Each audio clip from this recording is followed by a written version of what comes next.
Hello, everyone. Thank you so much for joining us today at Beyond the Yellow Tape.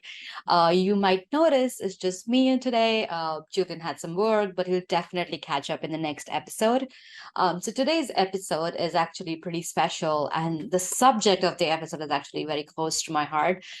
We have with us a very special guest. Her name is Sarah. She works as a senior advisor at the Innocence Project, and she's currently pursuing her PhD in criminal justice from John Jay College of Criminal Justice.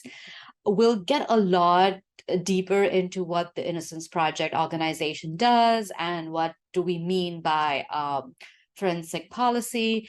Uh, so it's a very interesting episode. Please stay tuned. So before we get into the episode, please do not forget to like, share, and subscribe to our channel. And I hope you like the episode. Thank you. So, thank you so much, Sarah, for taking out the time and speaking with us today and coming on our podcast. Um, I did introduce you before to our audience as to what you do, but it would be very helpful if you could give us a little bit idea as to what your educational background entails and how. So I know that you're doing a PhD, but we would love to know as to how it led to you pursuing your PhD currently. Yeah, so I'm an example of someone who has had kind of multiple careers, and I always like to say that you always have an opportunity to rewrite your story or to write a new one. Okay. And so I started at um, undergrad. I did biochemistry and cell biology, and I had room in my schedule to double major, Oh, and cool.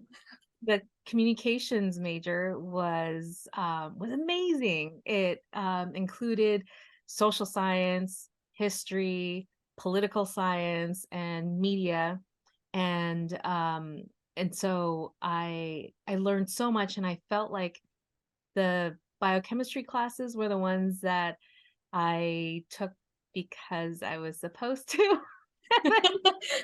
Sure. Mom's classes were the fun ones.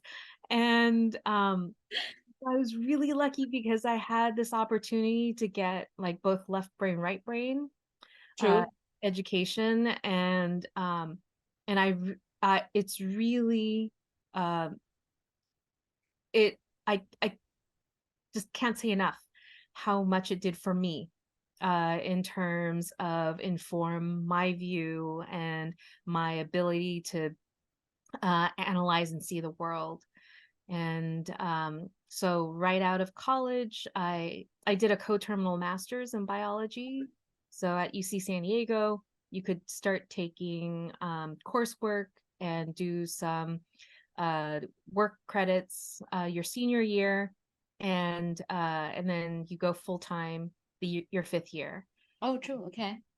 So I did plant biology, looking at different kinds of mutants and characterizing them for how they behave in the pathway where the stomates in plants, the breathing pores open and close. Oh, okay. Yeah. Yeah, so that controls how plants lose water or exchange carbon dioxide and oxygen. And so the idea was if you could control that, you could develop drought resistant plants. And Okay. That's amazing. it was it was really fun. Wow. I I was really lucky, and I think that the the way that I lucked out was that I was in a lab with completely supportive people, Oh, true. Yeah, yeah. and the and in the course of the work that we were doing, I was getting unexpected results. And the postdoc I worked with, Dr. Gethin Allen, who has unfortunately passed, Oh, I'm but sorry. he he never said, "Oh, you're a undergrad, you don't know what you're doing." He just said, "Hey, let's do it again. See if we get the same result." And we did, still got the same weird result. And then we realized that we had identified something new. And so I had the opportunity to develop a method validation paper on this on our finding. And so it was a great education in how you have to let the science flow, Yeah, yeah, yeah. and that what you find is what you find, and then you have the opportunity to figure out how that came to be. Yeah. That's And amazing. Oh my God. Okay. That's fascinating. And as an undergrad, you got to work on such a great project and you did validation studies, which is so like I was just having this conversation with my boss the other day that there are like multiple phases. Like first is the discovery, then you do R&D, you do validation, and then you have the organizations who look if everything is working fine. So just like the steps of it, you could do the discovery, you could do the R&D, and you did the validation, which is amazing. Like I'm so glad that not everyone has the chance to do like the first three steps of a big research project, which is amazing. yeah, yeah. Um I just fell into it. I fell into a really supportive laboratory, and people who were curious. Julian Schroeder, Dr. Julian Schroeder leads that lab to this day at Mhm. UC San Diego. And so the people that you work with, and your colleagues are so important to, if in the first instance Yeah. Dr. Allen had said, this is wrong, like Yeah. take you off this, Yeah. Yeah. Yeah. that he and I would never have ended up with this series of publications that we ended up doing together. Yeah. So open-mindedness and supportiveness, I think, is so important to any endeavor, because you get to better places when you do that together. Yeah. That's very true. So how did communication, epidemiology, biology lead to uh criminal justice and PhD? So I'm gonna try to make this short because Okay. I I forget, and then I talk for a long time. So after the biology, I wanted to do stuff um that would help people. And Okay. it's not that creating better agriculture wouldn't help people, Right.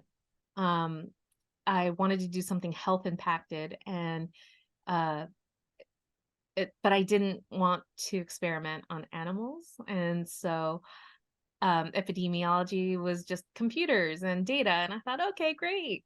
And Smart decision. so I joined a program at Stanford, and since a part of your audience are students, Hmm. I will share that I failed my first comp exam Oh in my. my Okay. it was a PhD program in epidemiology. And then I almost failed it again, but they passed me. Okay. and then, and so I had time to think about, is this really what I am made to do? And I was thinking about, why am I even here? And I just love being near discovery and being around where the action is. That's what I thought was so exciting about academia and research. And um, but epidemiology, I learned a lot, because Mhm. a core part of it is methodology.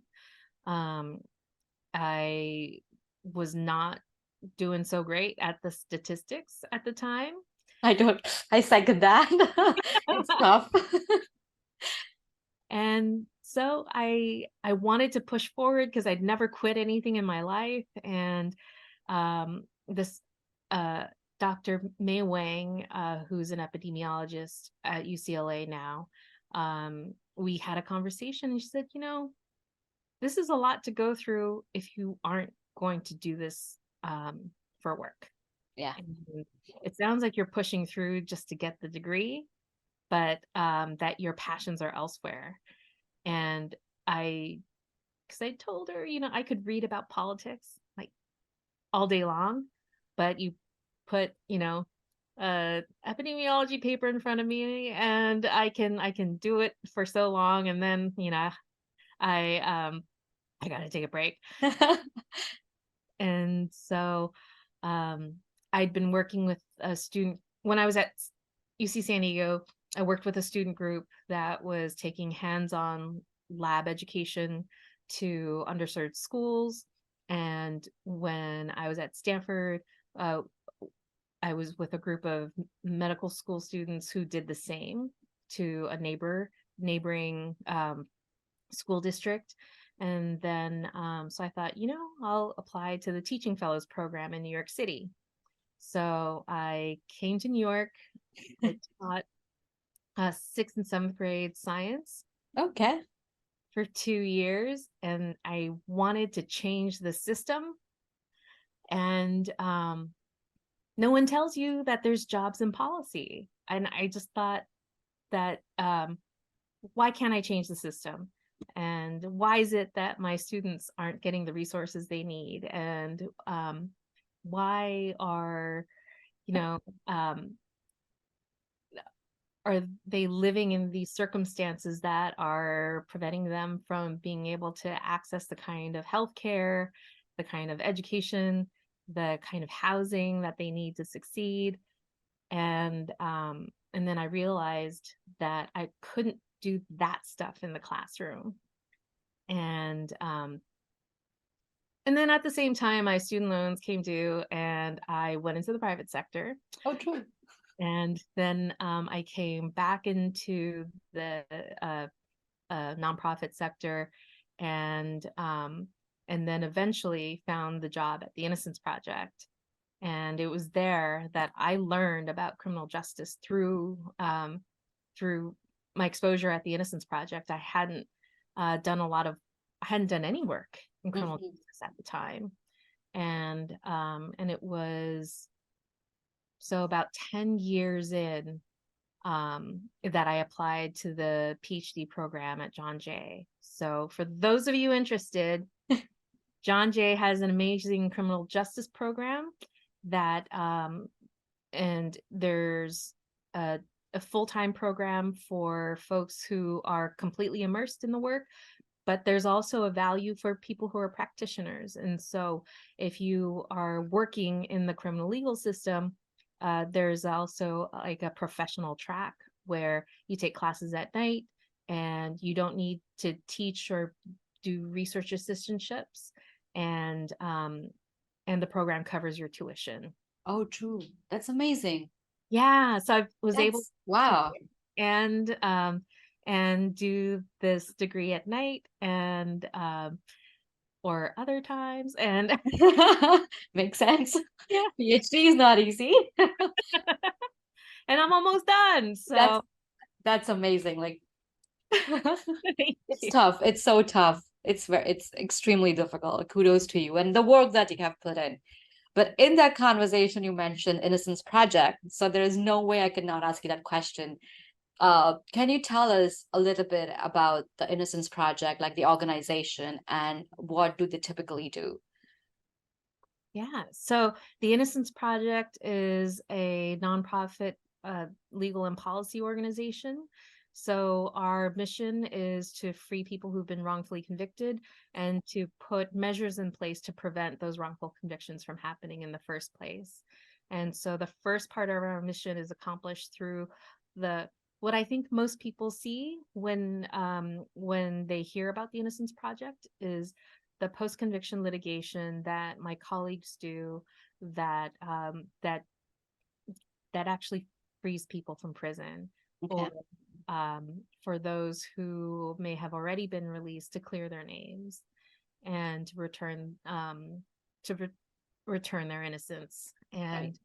And my colleagues and I in the policy department work on federal and state laws around the country, and and our initiatives are designed to either create systems or to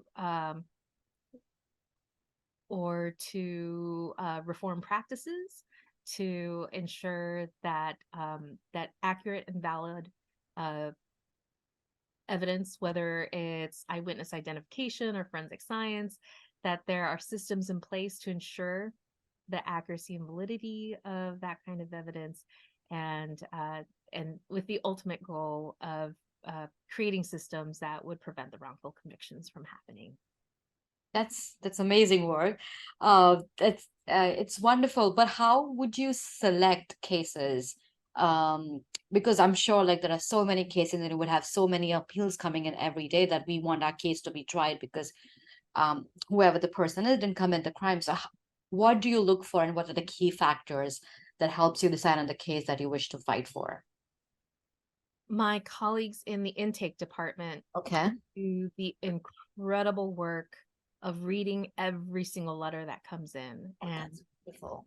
I think our rate of letters per month is now down to 200. Okay. And so these are requests from people who are incarcerated, from their advocates, from their loved ones, and they read through every single letter.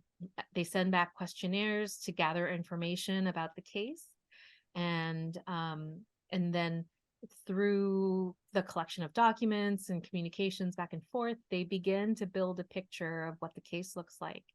And there are some cases where we can't help people, Right. uh, and uh, in some cases, uh, so for a very long time we were primarily a DNA organization, Oh, and true. Okay. over time we've had cases where there's nothing you can do. You take on a client, and the DNA that was available, that was a part of their case, was lost, was destroyed, or once it went into testing, that the DNA technology at the time wasn't sufficiently sensitive Right. to be able to get down to the single cell. Right. True. Yeah. And um and so uh and so they have the really hard job of closing out those cases. um so they present the cases to our post-conviction legal department, and those attorneys um become expert in a collection of states where they represent people with claims of innocence. And so they think through what are the different ways that we can argue for uh, can we prove innocence in this Right. case? Right. Because there may be many instances where someone is innocent, but they're just the evidence that could do it just doesn't exist. Correct. Correct. And so they also have a very hard job Yeah. of having to evaluate that, knowing that there's a person behind that Yeah. request Right. And who also like saying no to someone that they can't do anything about it. I'm sure like that's also one of the toughest jobs. absolutely, absolutely. And my colleagues take client care incredibly seriously, and every single request we receive is from someone who's suffering and they're incarcerated. Right. And regardless of their innocent status, a it's a painful and difficult place to be. Yes, absolutely. No, no, it's a very noble job that the organization does. Just like scientifically talking, have you seen any specific evidence like science related that has been usually like the prime? Like we won't target any fields here, but like usually like has been not considered, and then when you're looking at the cases, you're like, oh, like this is so typical. Like, why didn't you look at it? This makes sense. Like, have you run across any of those evidences that should be taken care of more diligently? When you say taken care of more diligently, Like you we were missed out before, but then you are seeing that happen again and again, that this was like ignored, and now we have a case on this. Like, mm, I don't think I'm well placed to answer that question. okay, okay, that's The fair. department That's would be better. completely fair. Just wanted to know. Um, So in regards to like cases that you do select, that you think that has the potential, that the person committed the crime, whoever committed the crime is innocent, what are the next step that your organization does? Like, how does it help to take the case forward? Because there would be some cases where the perpetrator might have the sentence that they cannot parole anymore, or there's life imprisonment for like 100 years or 50 years or 60 years, like plus three. So what do you do in those cases? In our in the course of the work, um, I I believe, I hope to my intake colleagues that I'm not getting this wrong, that we have more or less been taking the cases sequentially. A lot of Okay. people wait a long time for their they submit letters and they have to wait a long time. And but of course, if there is something eminent happening in a case, so recently we've joined some death penalty cases where execution dates were set. Oh, That true. of course those rise to the top, and um, and so the our philosophy has been that if there's DNA, we're going to test it, Right. and because we know that the system is beset by biases and that we're not immune to those either. And so there have been cases where an individual may on paper have a very compelling innocence case, but the DNA will come back and will identify uh, will hit back to the individual who wrote. Now, it doesn't always mean Yeah. that that they were the person who committed the crime, but it makes the avenues for supporting their case a lot smaller. Yeah. And but we commit to committing to testing all the cases because we don't know. Nobody Right. knows what happened except for the person who committed the crime, and so it's it's been uh and we've learned so many lessons that way. And I think that it's also helped us uncover the different contributors to wrongful convictions. Because if we'd only stuck with, um, uh, I don't know if anyone would just stick with like eyewitness cases or false confession cases, because in the beginning, um, uh, the general public didn't know Right. Yeah. that people could falsely confess if you're Yes. innocent, or that people would Which take. happens a lot of times that they do, which is so bizarre. I don't get that, but they do it. Yeah, yeah, and I guess we never know how we're going to respond until we're in that situation, um, and interrogations are extremely coercive, and right now in most of the states in the United States, the um, investigators can lie to Right. people who are being detained, um, and so we've just learned so much, and I don't think that we would have uncovered as many of these contributors to wrongful convictions if we hadn't just tested everything Right. and instead said, this case looks good, let's focus on this one. Right. Yeah, yeah. Just looking at the case, like this is the evidence that you're testing again to make sure that it makes sense, which is, so that brings me to the other question. Who, okay, so if I send a case in and I'm saying that I'm innocent, please look at my case, and there's the DNA evidence. Now, who tests for that? Like, where does the money come from? Like, who's responsible for it? Because if I'm in the prison, if I don't have financial capabilities, like how does it bode well for me, or do I have to look for resources, or does the organization help us? So that is part of the hard work that our post-conviction litigators do. Oh, And okay. so all of the testing has to happen under the supervision of the courts.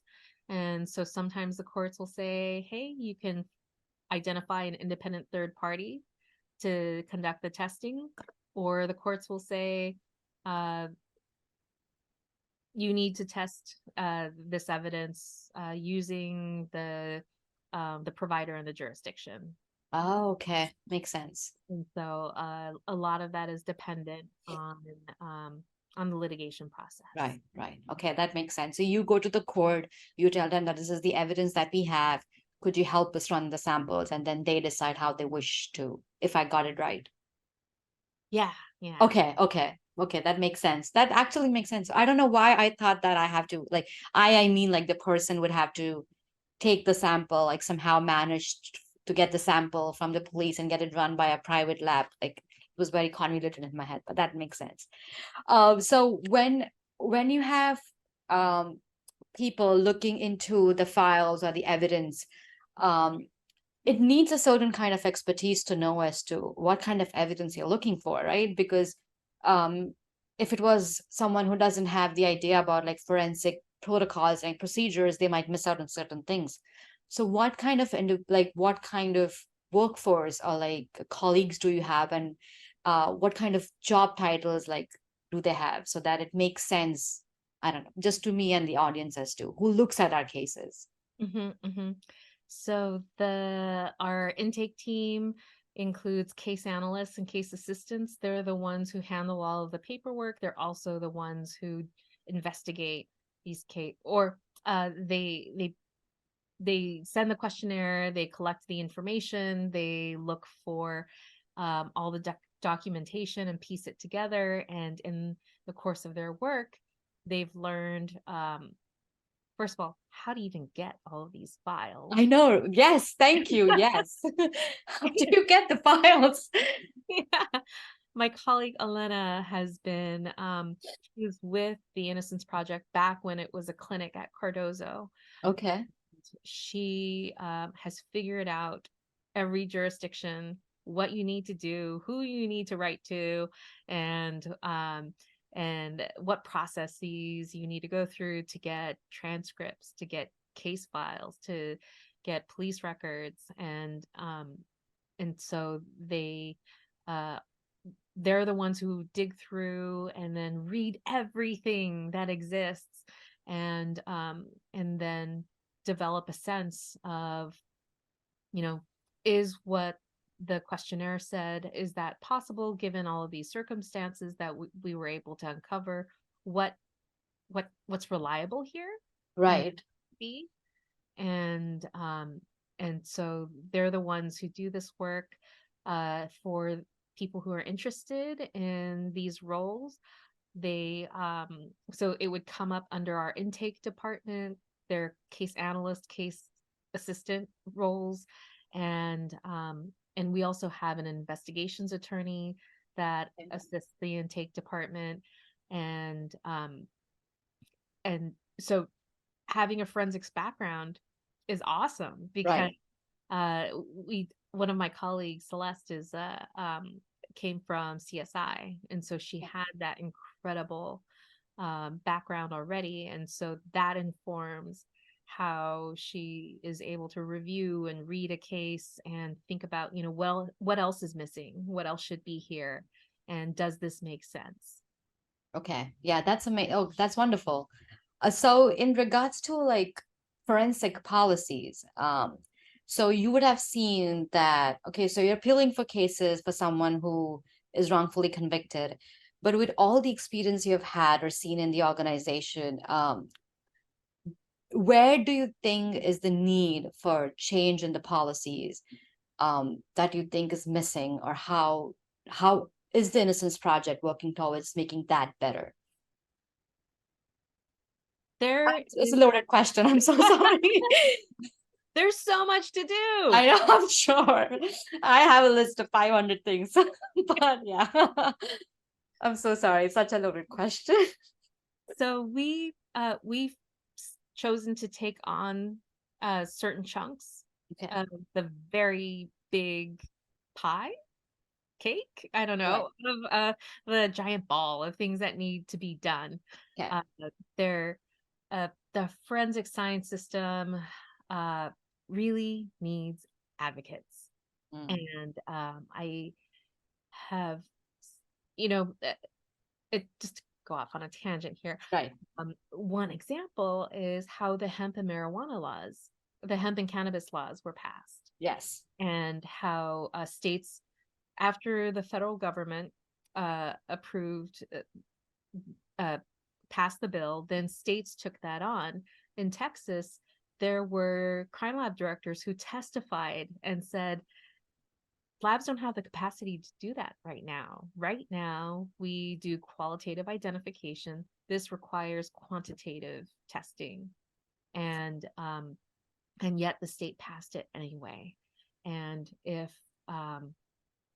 and as we know, crime labs are historically underfunded, Yes. um, and I think that there's so many particular dynamics to how labs work, and our policymakers don't really understand. So earlier this year in North Dakota, the crime lab's budget was cut, I think in 2017, significantly. And so they lost their firearms examiner, their fingerprint examiner, and a few people from their DNA lab. And a bill came up in the state to address the backlog issue. Now, if you cut all these people Who's from going to work? then yes, you're going to have a backlog. And yes, if you need firearms and latent prints done, you're going to have to contract it. It's not the lab's fault. But that's going And to cost you more money. yes. And so the solution was to infuse the lab with money, put them under law enforcement. And the idea was the constant communication with law enforcement will reduce the backlog, and that you put money into this, and tomorrow DNA analysts will start churning out more cases. And there needed to be a lot of education for the policymakers that it takes a really long time for an examiner to become competent. And then because labs are so careful about when people go in and touch real cases that impact real lives, and so throwing money at it now and hiring DNA examiners doesn't mean that tomorrow your backlog is going to start getting fixed. And It's going to take at least a year for the new analyst who joined in to start a case.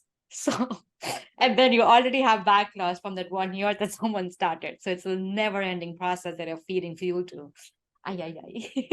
yes. So these are some examples of how policymakers are passing laws without understanding the system. And so as someone who does forensic science policy, it's a very, very small world of people who do this work. We really need more people. We need people who understand forensic science to do it, and help policymakers walk them through the impact of the bills that they're considering.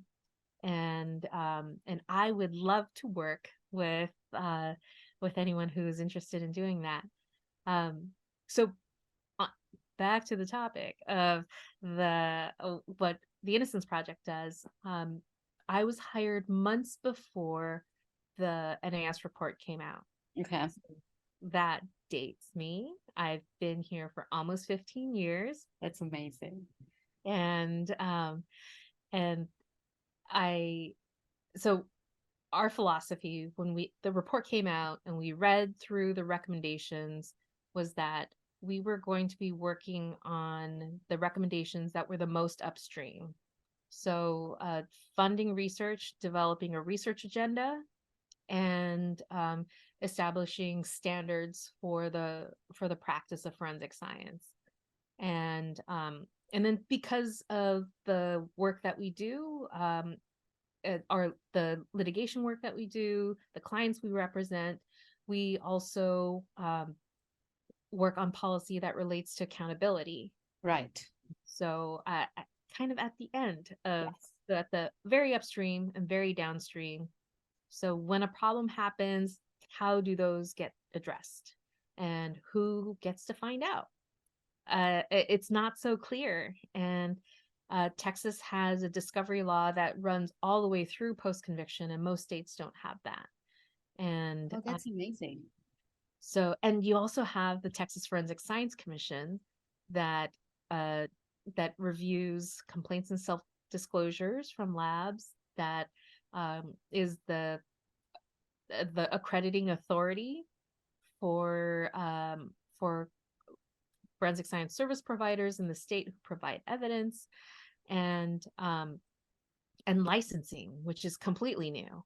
Licensing of what? Sorry. Licensing of forensic scientists. Okay. Okay. Yeah. And you have a system like that in Texas. And I don't there is no other state that has a commission with uh regulatory power to of that scope. And so one of the things I work on is the duty to correct and notify. And oops, sorry, my computer freaked out for a second. Okay. One of the things I work on is the duty to correct and notify. And so that the focus there is that it's a ethical and professional obligation that when an error occurs, that everyone whose cases were affected gets notified, gets a correction, Right. and is notified of what happened, Right. and it's that the agency belongs with the impacted individual in terms of how they want to proceed. Right. And in our system, we tend to make a lot of decisions for people. And so there are instances um, where a government will say, well, this person pled guilty, so their case won't get a review. Right. And we know that innocent people have pled guilty, and we can prove that with DNA. Right. So so kind of bringing back, when in the forensic science system, when problems occur, we're bringing it back to the kind of like the source of the error, and then using that as the mechanism that directs what action happens, rather than what human beings in the system, uh, with all of their uh, positions and biases, decide that we shouldn't be deciding who's worthy or not. That Right. Right. this is about fixing what went wrong, and then allowing people to make decisions about how they want to proceed in their cases. See, that's so interesting. Like, I'm actually processing as you're saying. At least to my understanding, I'm just studying in the field, like I haven't practiced yet. But we, as students, are in my master's and my PhD program, not letting anyone down, but we're always like just taught about like ASCLED or like SWGDAM guidelines, and this is what you should do. But we are never introduced to, like you just said, as to where the problem is, like other than just everyone like being a DNA analyst, you're going to like talks and like doing fingerprints, which is amazing because you need those professionals because you have so many cases. But then you would keep working and then you would run into issues where there's no one there to fix them. So would you have, and I second your frustration, I'm sure like the entire organization is like trying to make it so much better. Would you have resources or educational institutes or somewhere that individuals could go and learn more about policies in forensics and how certain areas needs improvement, like anywhere where you would tell to people to start from? Ah, that's a good question. I think that a really good start is John Butler's paper on on the work that NIST has contributed to, and NIST did in partnership with the DOJ in responding to the NAS report. NIST is definitely the report with the DOJ is a very good place to start and to see actually where the problem is in so many different departments, which is amazing because people need to fix that. So is there I'm becoming all I always come back to education for some reason, I don't know why. But like, are there like programs out there that teaches you about all this, like policy making and advocacy and things like that? So there are plenty of uh, public policy programs that will provide kind of theoretical and then sometimes clinical, if you're lucky, Right, education on policy making. And um, I've been really lucky that so I informally was involved in um, local policy making when I started at the Innocence Project. And so everything that I've done, I've learned on the job, and right, been so grateful to have that opportunity to learn on the job. But a lot of it is just doing the work. right, And so for people who are interested in policy work, there's the roles where you know become deeply expert on a particular subject, and then get to know the entire community of stakeholders that are engaged in that topic, and have some other source of experience that allows you to be an effective policymaker. So someone who can if you're writing white papers, if you're making recommendations, if you're um, responding to changes that are being established, that there's the there's a kind that kind of policy work. There's also advocacy work, right. which is incredibly tiring. My colleagues, I don't even know how they do it. Among At the Innocence Project, we have 5 advocates on staff, and among them, they cover the so one is our policy director, and we have 4 advocates, and among them, they cover nearly 50 states. And Oh, so when session is happening, they're flying all over the country. During COVID, they were lucky enough to be able to, zoom in. But it's difficult work. But you also get to learn, you know, the different states very intimately, and how their political dynamics work, how bills get made.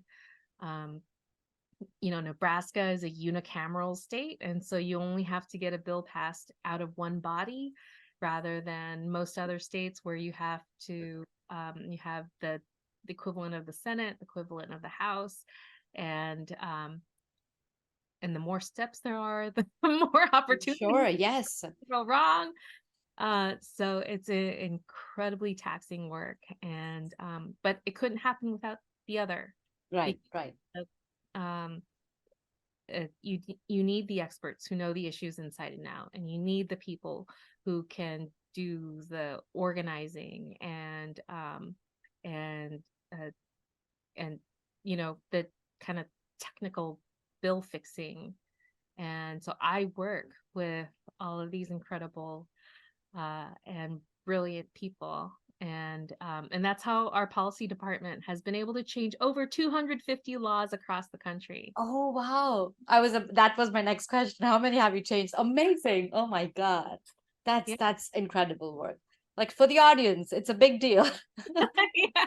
It And that's all because of our policy director, Rebecca Brown. That's She is amazing. incredible. And I've been at IP for almost 15 years. She's been there for almost 18 years. And Wow. so she's deeply steeped in the research that informs the policies that we advance. And and she also works at the federal level. Right. Yeah. So we've been very fortunate to be able to work with a wonderful group of people who also happen to be really smart and talented. Yes. That's amazing. Kudos to the team and the organization, honestly. So I'm going to shift the gears a little bit because, of course, you have done individually immense amount of work. Um, there was a publication that you had which talks about surveillance load. and it goes into talking about like very critical issues, and there's a like the topic is about the burden of surge of born by Black and brown bodies. uh, would you mind elaborating your publication a little bit and talk about as to how it affected certain communities and what surveillance load is? Just the basic as well. Yes, thank you for asking. Of course. That paper was um, it was work that meant a lot to me. Um, I worked on it with Dr. Frank Pizzella at John Jay and my Yeah. colleague Justice Evans. And so the paper came about because I took Dr. Pizzella's class on crime, race, crime, and intersectionality. Okay.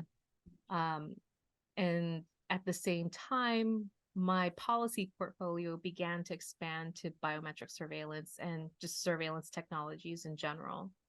And so, thinking a lot about the impact of these technologies and how, and then to touch back on DNA, how as a society we've had this collective memory loss of the substantive and personal information that DNA contains. And so the when the when CODIS was first developed, there were wrenching and heated debates on whether you could do it, how you could do it in a way that that was ethically viable, and that's why we have STRs. Even though we're finding out that STRs may code for things, that there was an effort to Yes.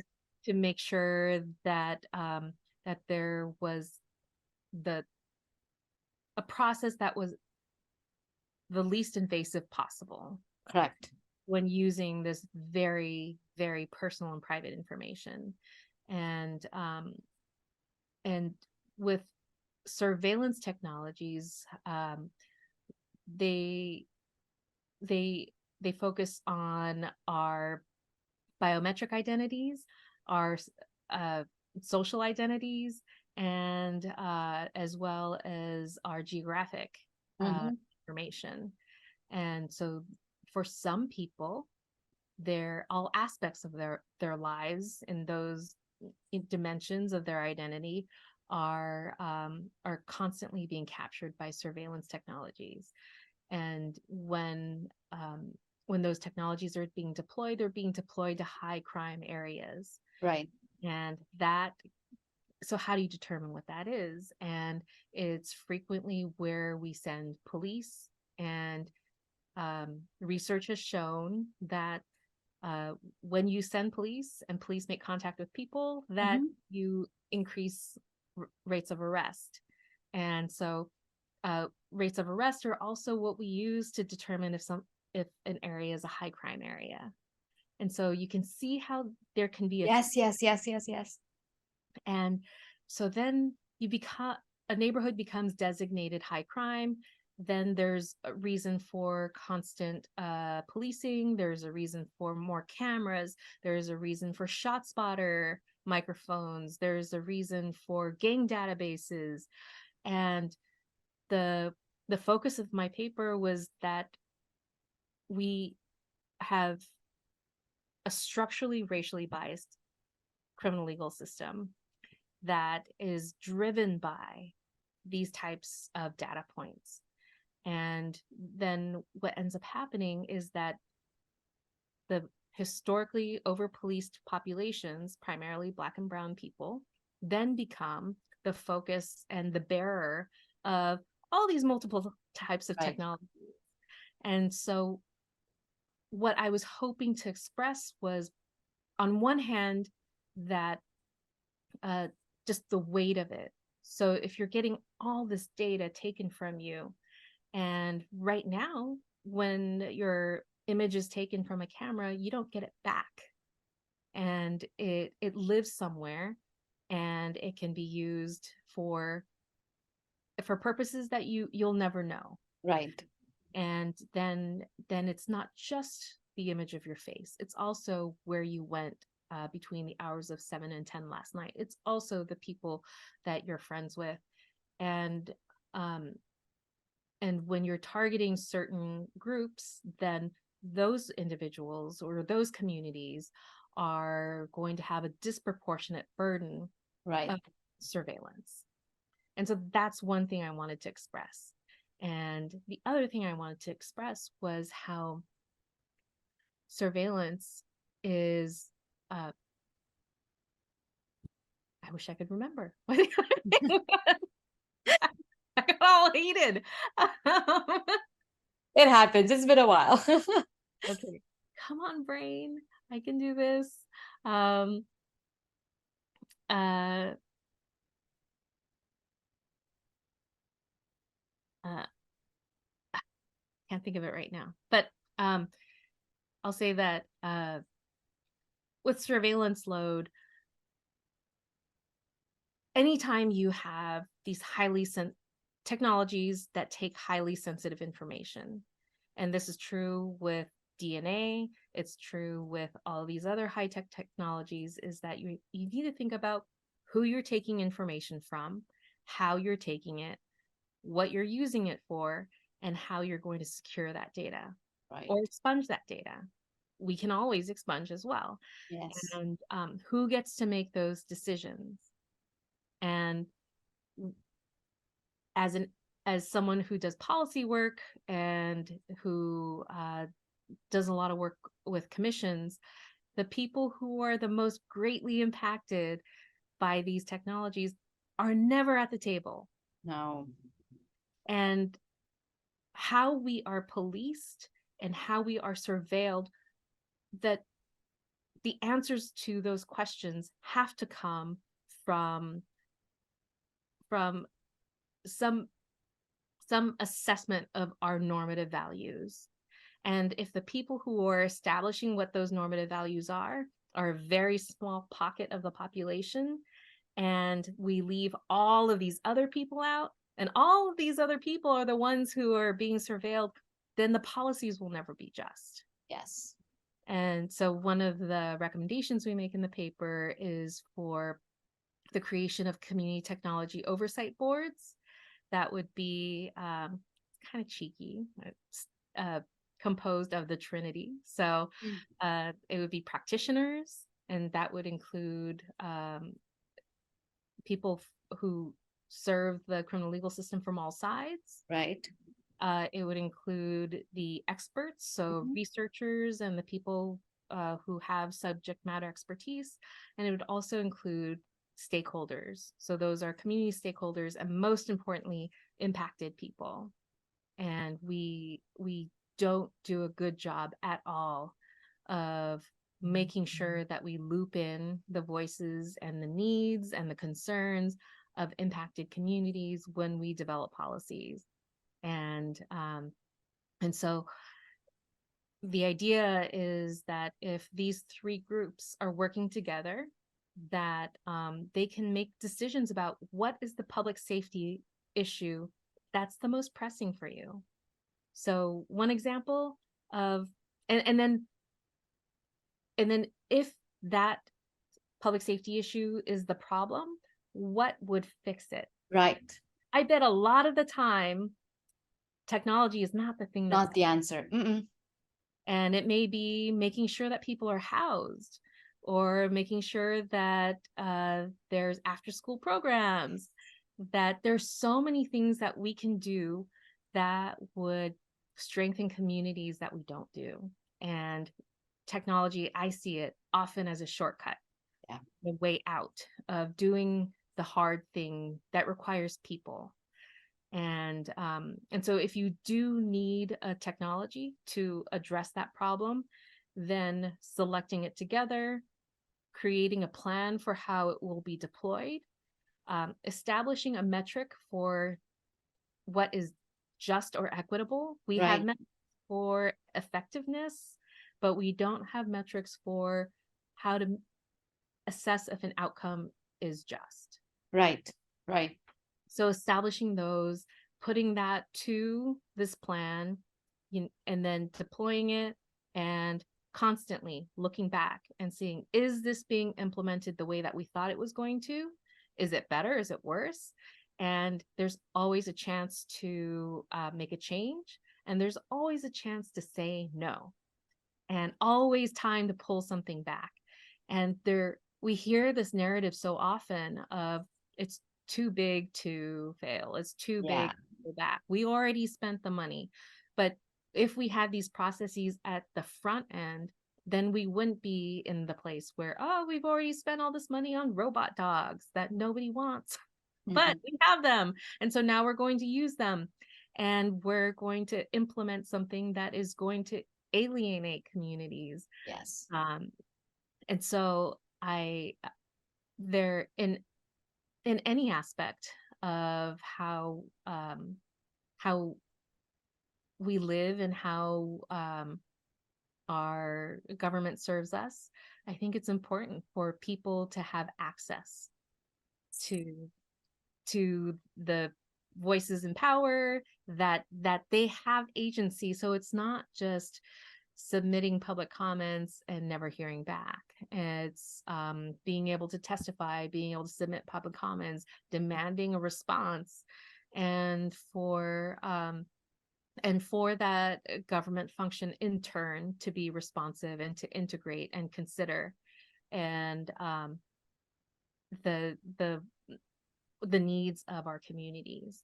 And it's even better if our community members are the ones who are making those decisions. Correct. Yes. It's as you were saying this, like this is the one, like I'm going to go be sidetracked for this for sure. The one argument I have with every other person is that there are laws that has been made. You tell us to do these things, but you yourself are not a part of the, like nothing happened to you, or like you were not affected in any way. Like you, I mean, like the people are making the policies, and you decide that this is going to work for a certain amount of population when you didn't even step out of your house and like sit with them and like ask them as to what the actual problem is. So it's like in every step of your way, like even if you go to school, you have issues, something very similar where the chancellor, like I'm not putting anyone down, but like the top authorities are deciding how the students are to be treated and what salary should be given to TAGAs, like, but you don't live like them.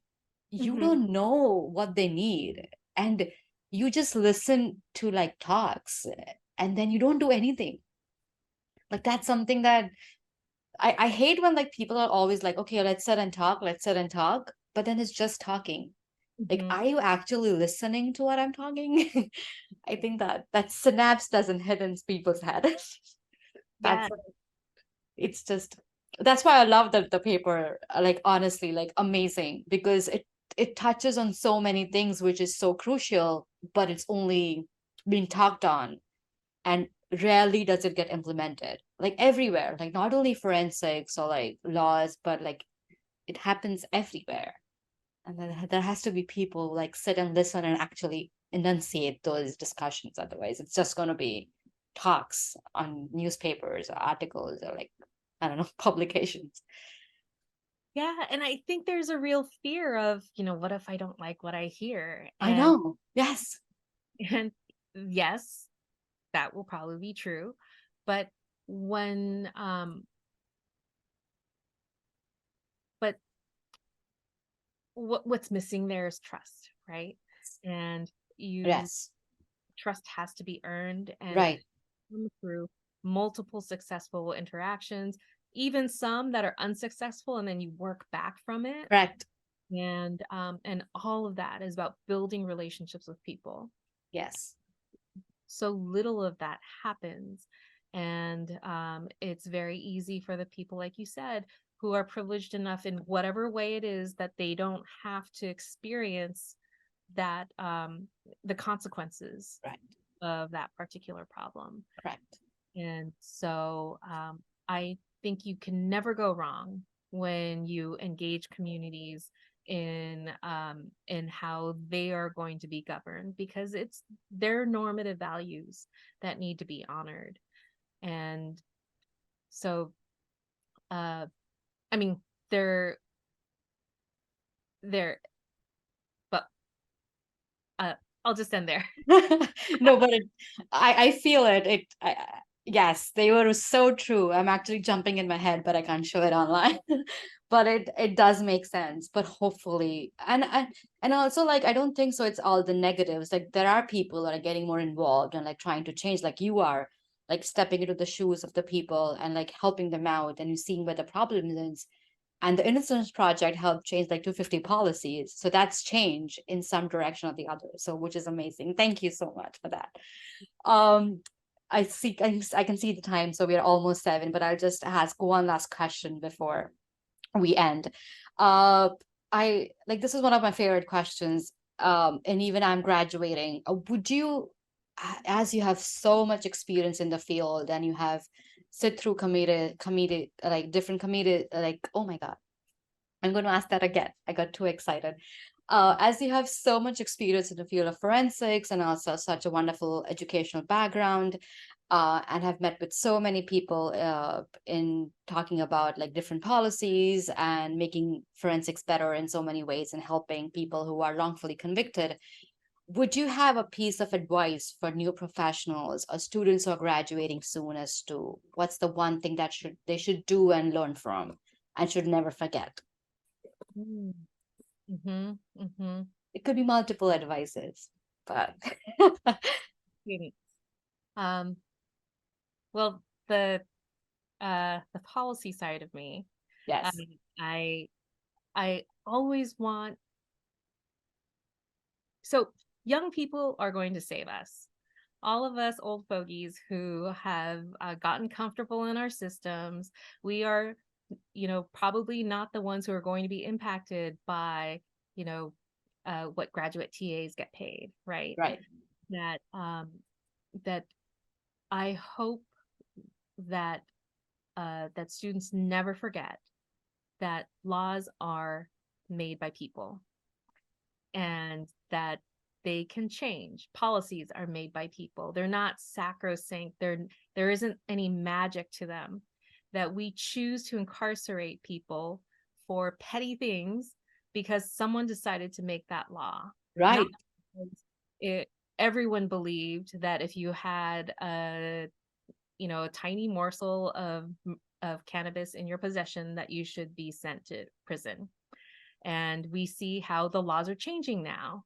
And what was considered criminal and horrible in the past is is is regular recreational practice. right, And so uh, never forget that laws are made by people and you are people, which means that you have agency and can find a way to change the things that you don't think are right around you. right, And, um, I serve on my local community board, and one of the most important things that I learned is first how much it means to communities to be meaningfully heard right, by people in power, but also how important it is to be asking and to be pushing.